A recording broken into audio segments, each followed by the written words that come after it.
Desde la Revolución Industrial de 1760 a 1840 se denomina clase obrera, clase trabajadora o simplemente proletariado a la clase social que aporta a la sociedad la mano de obra para la producción, construcción y manufactura, recibiendo a cambio una contraprestación de los medios de producción en los que labora. Solo tienen su fuerza de trabajo para ofrecer el aparato productivo. Constituyen el sector productivo más débil de la sociedad capitalista y el más abundante. En el capitalismo no controlan los medios de producción, solo en el comunismo o socialismo. Reciben a cambio de su trabajo un estipendio o salario con el que pueden consumir inclusive los mismos productos que produjeron con su esfuerzo. Características. Primero, salarios bajos, ya que sus trabajos no requieren habilidades especializadas. A menudo trabajan en empleos de medio tiempo o temporales, lo que también puede afectar sus ingresos. Horarios irregulares. Tienen horarios de trabajo irregulares y turnos rotativos, lo que puede afectar a su calidad de vida y su salud.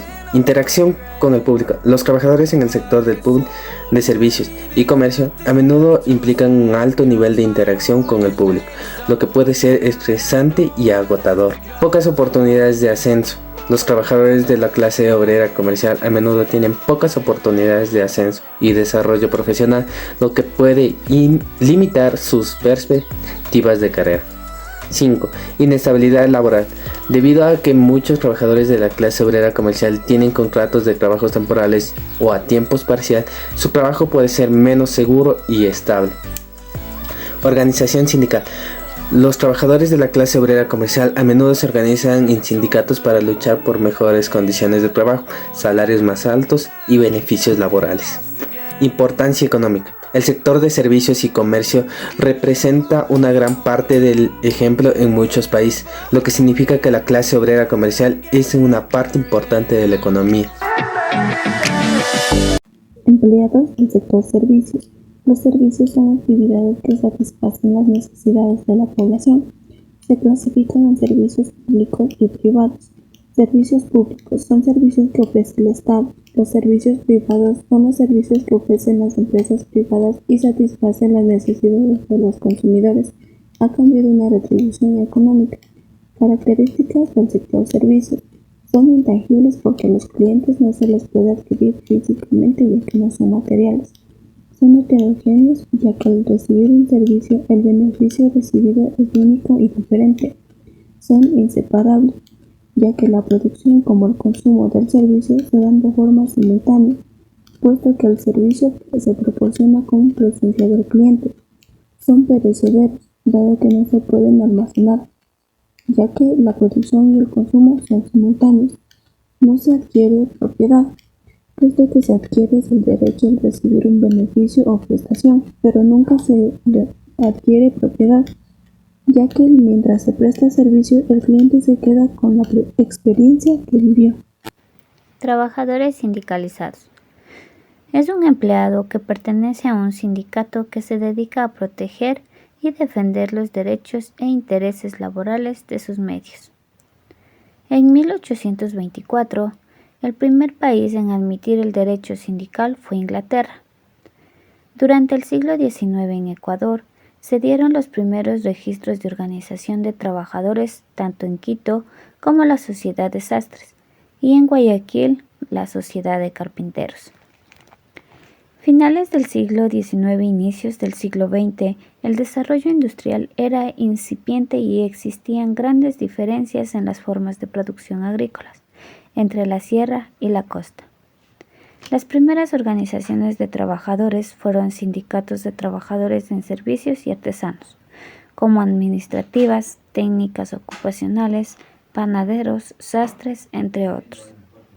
En las dos primeras décadas del siglo XX se desarrollaron una serie de huelgas y movimientos a lo largo del país, cuyas reivindicaciones eran fundamentalmente económicas, tales como incremento de salario, disminución y respeto a la jornada laboral, mejora de las condiciones de trabajo. La sindicalización permitió a los trabajadores tener una voz en la toma de decisiones y defender sus derechos e intereses. Trabajadores agrícolas son los que laboran en granjas, plantaciones y en los procesamientos de materias primas para la producción de fábricas y alimentos. Su tarea puede incluir arar el suelo y aplicar fertilizantes, trasplantar, desmalezar, ralear o podar plantas o cultivos, aplicar pesticidas o limpiar, evaluar, calificar, empacar y cargar los productos cosechados para posteriormente distribuirlos y comercializarlos en los diferentes mercados del país.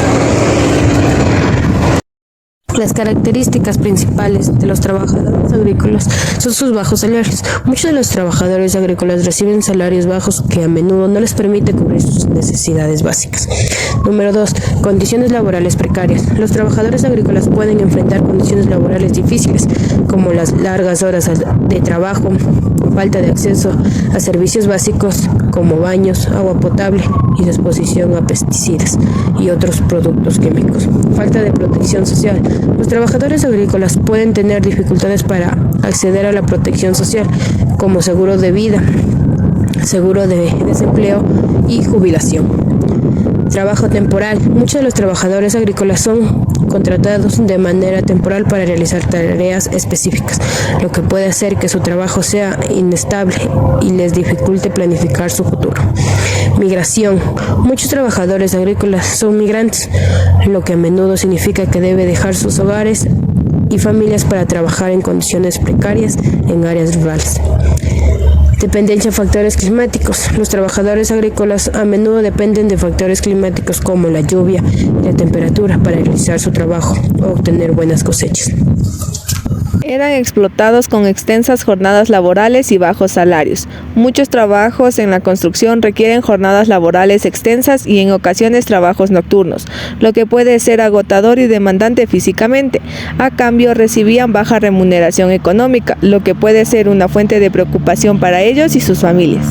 Generan el excedente de plusvalía. Su fuerza de trabajo funciona como mercancía, también conocido como plusvalía. Es el trabajo excedente no retribuido al obrero durante la jornada laboral. Educación en la antigüedad. La enseñanza primaria estuvo a cargo de los cabildos o municipalidades de la Iglesia. A pesar de los intentos de crear una enseñanza primaria pública, esta fue en mayor parte privada, sostenida por los padres de familia, con maestros no competentes y escasos, y de escuelas mixtas. A pesar de la oposición de la Iglesia, estas escuelas fueron creadas para alumnos de extracción social baja, indígenas, mestizos y blancos pobres. La falta de escuelas para niñas no va a aparecer hasta el año 1835, con Vicente Rocafuerte como presidente del Ecuador, y fue latente durante este periodo hasta finales de la colonia. No habrá un intento serio de educar a las mujeres. La educación de niñas comenzó con la bula del Papa Pío VI. Al mismo tiempo se hizo Carlos IV permitir educar a las niñas honestas y de antecedentes limpios en conventos de monjas entre los 7 y los 25 años, en régimen de clausura, hasta que se casaran o ingresaran definitivamente. También eran educadas en la casa por una madre o un maestro contratado. Educación en la actualidad.